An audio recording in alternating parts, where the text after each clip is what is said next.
Hello everybody, today we will be playing...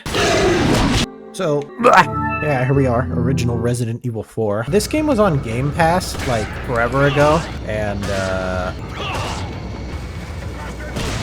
ow! And I got part of the way through it, and I stopped at the lake when you see that, like, thing in the water, because I decided at that moment, no. I guess I should explain my story with, like, the Resident Evil series as a whole. So everyone knows what Resident Evil is, obviously. And so on a sale, I don't remember exactly when, I just decided to get like the whole series on Steam. And as can be seen on my YouTube channel, I beat Resident Evil 1's remake. And then just recently, within like the last week, I think, I beat Resident Evil 2 and 3's remake. And yeah, I had great fun. So here I am on Resident Evil 4. I've also beaten Resident Evil 5 when I stayed over at one of my friends' houses, because we just happened to go out to GameStop one day, and so we just bought Resident Evil 5 to play. We got not far at all into Resident Evil 6, but yeah, you get the general idea now. So yeah, here we are in Resident Evil 4. Maybe wondering why the original? Well, because it was cheaper. That's the main reason why. I didn't want to spend like 70 bucks on the remake. It's only like 40 now for this and the DLC, I think, so I might get the remake actually, but... By the way, also just to make things clear, Resident Evil 5 is a good game if you're playing with someone else. Ow!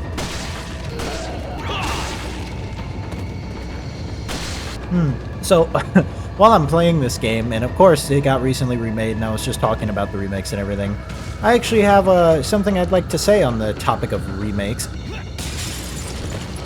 First, I would like to pose the question of, when you are remaking a game, a movie, or whatever, what are you actually, like, contractually obligated to actually do? Because, you know, remakes in all, like, genres, shapes, and sizes and everything always get a lot of hate, but I don't know. Sometimes it's deserved, sometimes it's not. Like, one thing, there's a video by, Kroby Cat on the remake of this game, and... I don't know, it kind of rubbed me the wrong way just because, and admittedly, and he says this in the description, I will say, so I'm not going to make any big like claims about this video, but I did not get past, I didn't get all the way through the video. Hi, editing here. I ended up watching the video up to the beginning of the castle segment because I've only seen the remake version of that and I don't want to get spoiled for the original version of it. That video, while not terrible or a sin or anything, does make many opportune comparisons that don't show the whole picture and show a quite clear bias towards the original. So at the end of the day, the video's alright, it's just that the video's very disingenuine at points, so... And also later in this video, you'll hear me mention the audio comparisons that he makes. And I would like it to be known that someone else made a video that I will show on screen and link, that many of the sound details that he says are missing from the remake are not missing from the remake, they're quieter than usual. And if you turn the game volume up, it sounds very similar to the remake. Not starting a freaking witch hunt or anything on this guy, just know that that video is disingenuine at points. And the reason I didn't get all the way through it is because at the beginning, he seems to to me it kind of felt like he was trying to infer that the remake had like no passion or anything put into it. And it's like, to all those people who say that, it's like, that's not, I don't see that as being true, having seen all the way through the remake. It's just like, it's a different tone. You know, the remakes are kind of trying to keep things consistent. So like him talking about certain like ambience or whatever that's missing, it's like it's missing because this game is tonally different. Like, I don't understand. You're saying that the game isn't as good at doing Y as the original when the game isn't trying to do Y, it's trying to do X. Yeah, I think remakes get a lot of, because when something gets remade, you know, people expect it to be like the same as the original when that's just not what's going to happen most of the time. If it's a remaster where they just like up-res all the textures and everything, then of course it's going to end up being like the same, but I don't know, I think it's kind of dumb to expect that from like a ground up remake, but I can understand why people would want it that way, because at the end of the day, you know, if you can get a game that, if you didn't like the Resident Evil 4 remake, if you could have this game right here that I'm playing and then just have it look like the remake, you know, a lot of people would want that. Yeah, basically, remakes, there's never any one way to appease everybody, but just before you say something dumb and rash about how a remake is stupidly better or stupidly worse than the original, it's like, just take a second to think about like what the actual intent behind certain parts of the game are, because most things aren't just there for no reason, okay? Spoiler for Resident Evil 4, a game that came out 20 years ago. But when Leon confronts Ada in this game, dude, the original was shot that way with all the exaggerated flippiness and stuff because this game is goofy. And that's just the tone that it's going for. The remake is going for a different tone. Like, I guess it's like, it's fine to me for you to say you don't like the tone that the remake's going for. That's completely fine. But it seems just redundant for people to repeatedly, and oh, one thing I hate is people feigning ignorance when they go, oh, I don't know why they would do this. There's a very clear reason why they would do that, and you're acting stupid. People do that with everything, by the way, not just video games. Nuestro jefe se cuidará de la rata. Si la plaga es mucho mejor que la Oh man, was at work again yesterday, and you guys know the Napoleon meme? The there's nothing we can do. Oh man, do I feel like that? I'm sure many of you have working on a Friday from 5 to 7 p.m. Oh boy, it is all sorts of fun. It's like as soon as you think you're like done with one family or like huge group of people who have just walked in, you see another, you know, another group of like 5 walk in and all get ready to act to order, and yeah, it's that exactly. There is nothing we can do.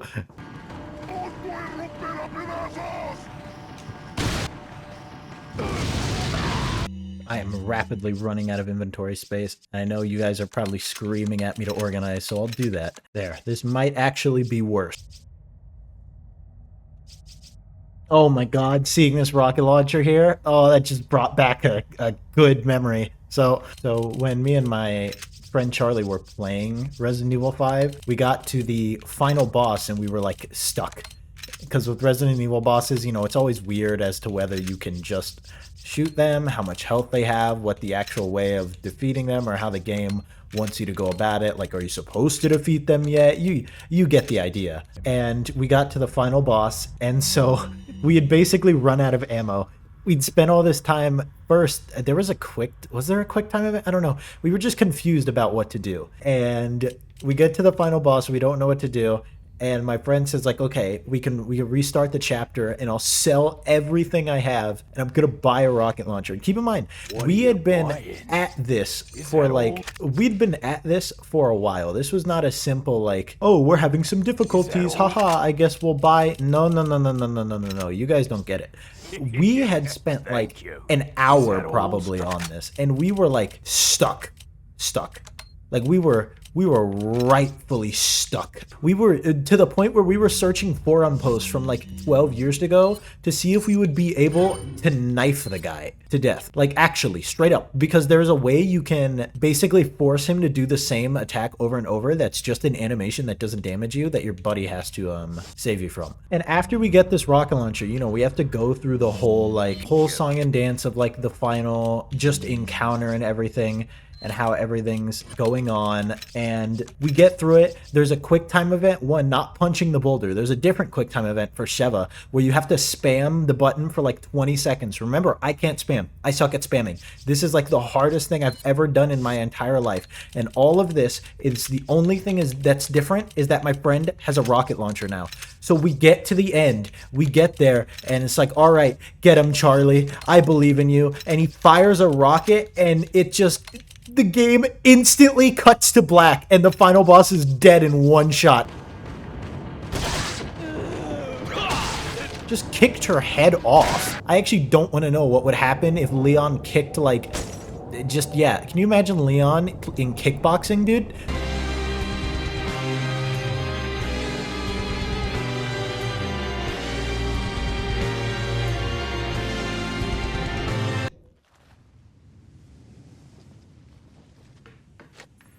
Yeah, I'm pretty sure I saw this cutscene, and then I realized they wanted me to get on the boat, and I was like, no, I will not. And that was where I ended the game.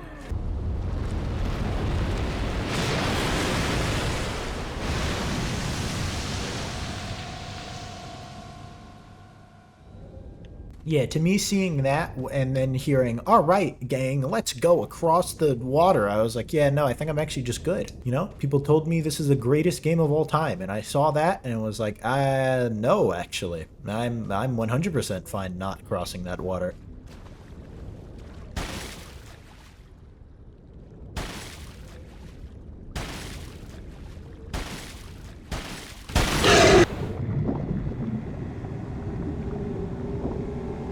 How does he know that we're not cool and that the other ones were?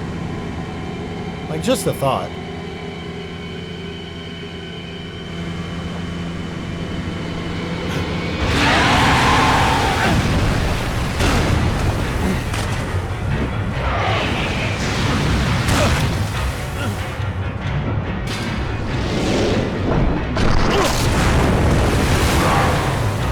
Alright, here we go.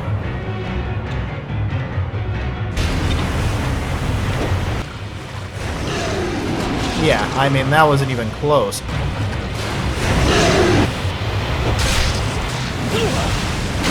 yeah.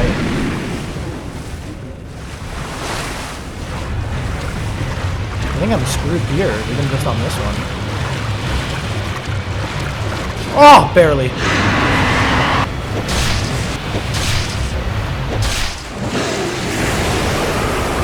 Alright. Got him.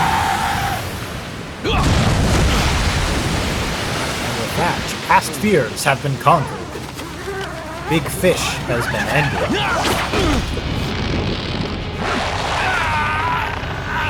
Oh, well, I say that, but...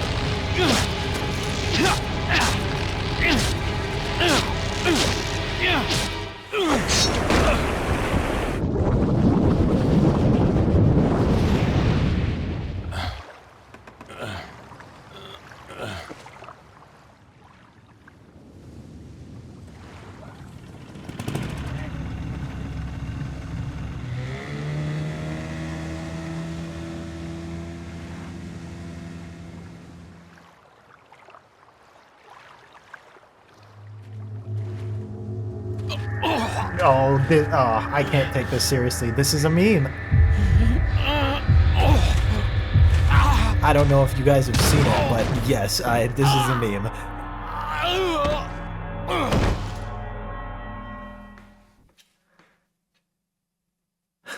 And with that, we are now in chapter 2, and seems like a pretty good place to end it to me. So I'll be seeing you guys in whatever in the next video. Bye.